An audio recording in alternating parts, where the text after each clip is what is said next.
If you're a real estate agent looking to grow your online presence, you're probably using some common SEO tactics.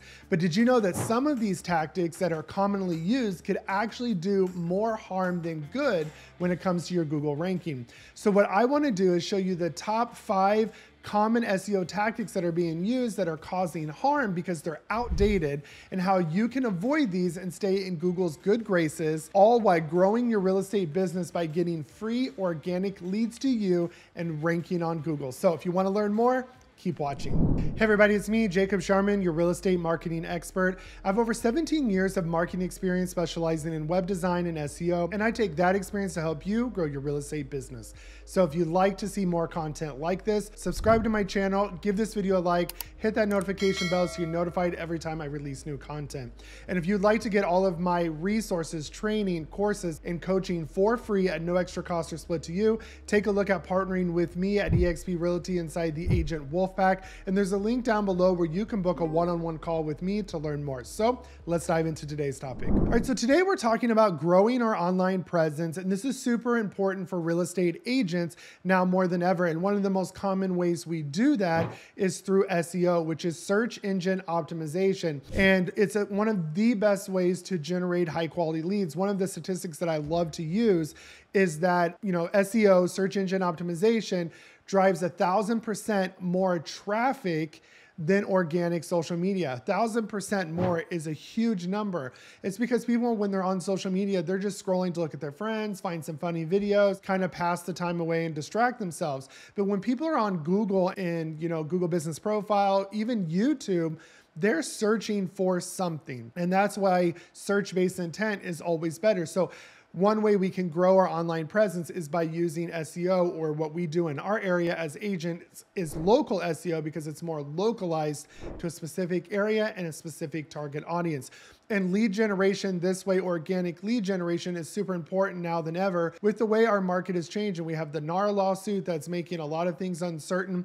People want to target maybe more listings instead of buyers. And so you can do that still with organic SEO. You might be running Facebook ads. You can't target specific groups of people anymore, but you can still target and niche down with organic SEO based on the keywords that you choose. And we have people right now, I'm doing consultations with marketing clients and other agents that were dependent on Zillow's Premier Agent, and that's going away in a lot of local markets and turning into these flex leads. So if that was your main source, you might not have business now or leads coming in, and you're not getting more clients, closing more deals. So what I want to focus on today is, if you're trying to do SEO, a lot of the tactics that you read about, that's why it's very important to look at the date of the article. If it's more than a few years old, I honestly would stress even more than a year old, I would not necessarily take that advice of that article, because a lot of things are constantly changing with Google's algorithm. They're trying to avoid a lot of spam and old techniques that we used to do 10 plus years ago, like keyword stuffing and all that stuff I'm going to talk about today. So you want to make sure that you stay in Google's good graces by avoiding Google's spam policy when it comes to SEO. So I'm going to break those down today and show you things that you should be doing. You've seen other tactics on my channel, like running blogs and doing things like that. But I'm going to show you the 5 technical things that people are usually doing and they think they work. And they might work in a smaller market where there's not a lot of competition. So even if Google, pushes you down, you're still ranking because there's not much for that search term. But I want to show you things to avoid and how you can replace that tactic with something else. So we're going to dive in and just make sure that you're not doing any of these. And if you are, find a way to avoid those by the tips I get, or go search some modern SEO strategies, especially for real estate agents. Because one of them that I will tell you that doesn't work, if you had a website that was built for you and they're focusing on the IDX portion because it's going to show all these properties and keywords, that is duplicate content, which we're going to talk about. And what happens is that actually hurts your ranking, because a lot of times those listings disappear, and then Google's already indexed that, and all of a sudden that page is gone. So if you're banking on your website to rank because of your IDX, IDX will not help your website rank. And that is, if somebody's telling you that, and a web designer, it's because that's easier for them to design a website for an IDX site than it is to actually build content around that. Because most marketing companies and website designers don't know what real estate agents really need and how to capture leads. So if you have questions about that, you can book a free marketing consultation with me.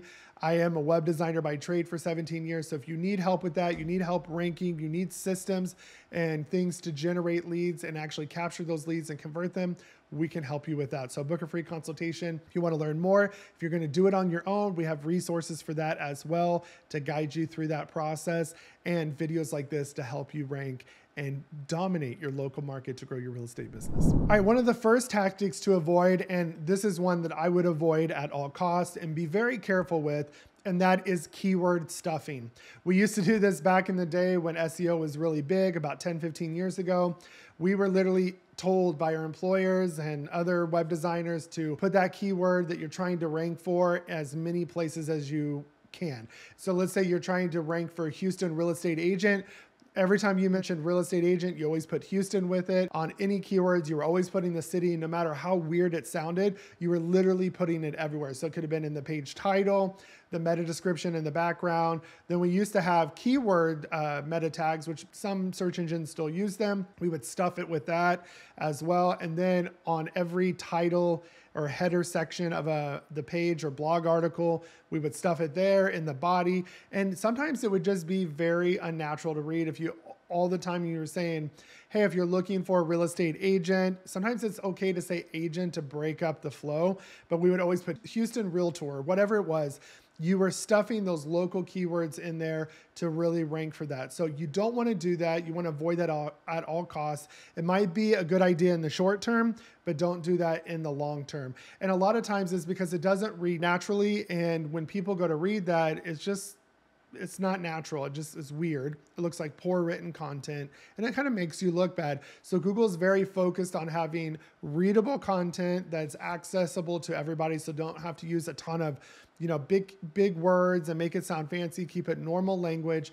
That's very important. Google's algorithm is so smart right now. You don't have to keyword stuff, especially the location, because it knows what you're trying to target by indexing the whole site. So write normal content, make sure your keywords are there, but it should be used around 6 or 7% of the time. And that is it. So write normal content. I promise you it's about frequency of content and updating your site, which we'll talk about in the next video on tactics that you should be using, but just write normal content and make sure that it's easy to read and it sounds natural. All right, another tactic to avoid is link buying. So basically, backlinking is a very important thing that you want to be doing, which is great. Backlinkings mean that your website is mentioned on other credible websites. So a lot of time people use social media for backlinking. You could have been featured in an article in your local news online and they put a link to your website, whatever it is, people are linking to your profile. People use online profiles for this, but there's a link to your website because when Google crawls that external site or that third-party site, they're seeing your link and it kind of targets them to go crawl you again. So if they're seeing you on a lot of popular websites, this does well. So people, instead of doing this naturally over time, people try to rush the process and jump the line and they buy links. It's almost kind of like buying followers on social media.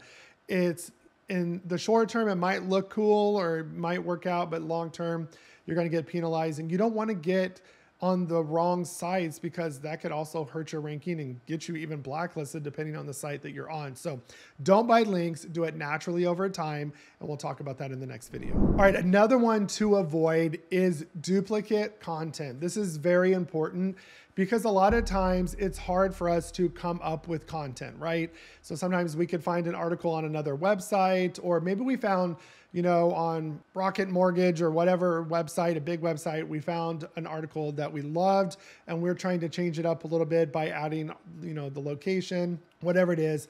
Google doesn't like duplicate content. This is another reason why IDX websites aren't a great idea to have crawled. You should have them on your website, but you should have the robot.txt to basically not crawl that.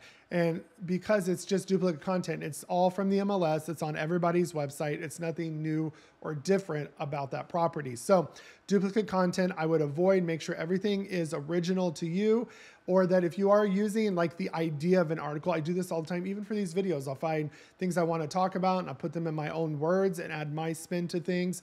It's okay to do that. Now with the help of AI, course, that's another thing you got to avoid a little bit and really work out. But AI could be a great tool to help you get started with that article, to reword it and still be able to use those tips. So just make sure on your website that you're not using duplicate content from other websites and that everything on your pages is not totally duplicated. You can repeat, maybe a bio at the end of each article about you, that's fine. But when, 90% of the article is duplicate, that's where you're going to run into a problem. So you can't have small sections that duplicate. A lot of time on our blog articles, we'll have a specific layout. So the newsletter sign up and my bio repeats every time. That is fine. But make sure the meat of the article, especially at the beginning, is not duplicated. Come up with original content. There's free tools like ChatGPT. I've done plenty of videos on that, on how to make blog articles. Just make sure that your content is original and be very careful with IDX websites as well. Again, if you need help with this, book a free consultation with me. The link is down below in the description. All right, so another thing to avoid is sneaky redirects. Basically what a redirect is somebody types in, a website like yourdomain.com/buyers, and it takes them to a completely different site. That is a redirect. There is a time and place to use those. I'm not saying you can't use them. I use them a lot, especially on social media. A lot of times we'll use Bitly. I even use them sometimes in my YouTube descriptions. They're just a shorter URL, especially if you have a really long one that's easy for people to click on, type, they're trackable. When you're referring people to your website from social media, it's okay to use those. But when you're using them on your website to redirect them to like a different page on your website, be very careful how many times you're using those URLs on your website.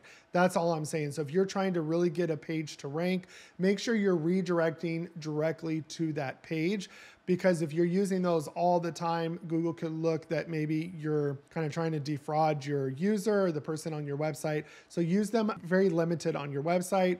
Externally redirecting them to your website, that's fine, but just limit those uses on your website as well. All right, the last one we're going to talk about is avoid hidden text.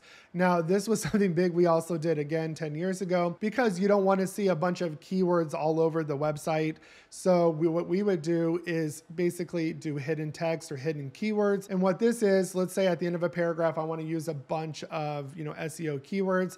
What I can do is use CSS and style that. If my background's white, I would make the text white. So you would never see it unless you went to highlight, and then you could see it. But remember, when Google crawls your website or any search engine, they're not scanning what you actually see on the front end. They're reading all the code on the back end. So they're gonna know that that page isn't visible, especially if your background CSS says white and your text says white, they're gonna notice that that is not readable as well. So make sure that you're not using hidden text to see that, because it doesn't work. Trust me, it's an outdated practice. And what's funny is if you talk to a lot of SEO people, they're still doing outdated practices because people don't pay attention when that content came out. So this is something that you really got to update yourself, at least a couple times a year to make sure that Google's guidelines haven't changed. So why working with a professional is really great. But if that's not in your budget, there's things that you can do to help yourself stay, on top of the trends like this video. So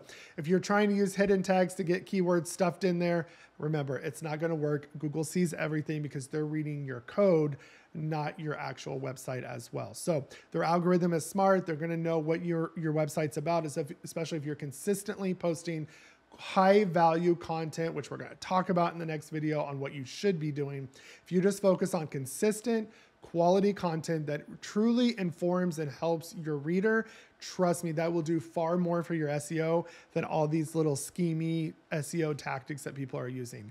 And that's how you're going to rank and grow your real estate business. All right, I hope you found that information helpful. It's my goal in every video to truly help you take your real estate business to the next level by giving you something that you can walk away with today and implement in your business. So go do an audit of your website. If somebody is doing your website and managing it for you, make sure they're not doing this as well. This will truly help you really grow your online presence by doing what you're supposed to, because in the long term, you'll really get the traffic because Google will like that you're following the rules. And remember, SEO is not a quick thing.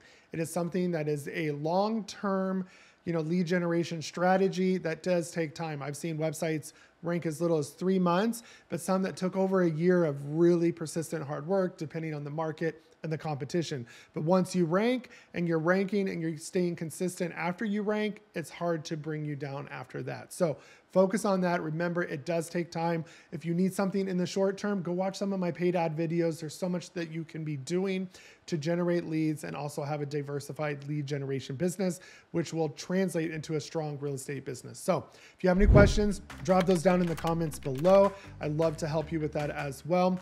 And on top of that, if you need help with marketing, I have a full service marketing company. It shocks me every time people ask, oh, I didn't know you did websites or logos or whatever, video editing. We are full service. So if you need branding, graphic design, printing, websites, funnels, whatever it is, we can help you. Video editing, video coaching, we can help you. So go ahead and check that down in the description below as well. We also offer coaching and coaching with our products as well, where you can take it to the next level. So if you want to do that, there's a coaching tab on my website as well. And then on top of that, if you want to get all of my courses, training, resources, and coaching for free, just like the stuff that you see in this video, but also on a next level. You can get all of that for free, whether you're an agent, a team leader, or broker owner. We can help you by partnering with us at eXp Realty inside the Agent Wolfpack. Get all of our amazing resources. So book a one-on-one call with me to learn more and see what your business would look like here at eXp Realty. And I would love to talk to you. And as always, if you want to keep seeing content like this, go ahead and subscribe to my channel, give this video a like, hit that notification bell, and I will see you guys in the next video.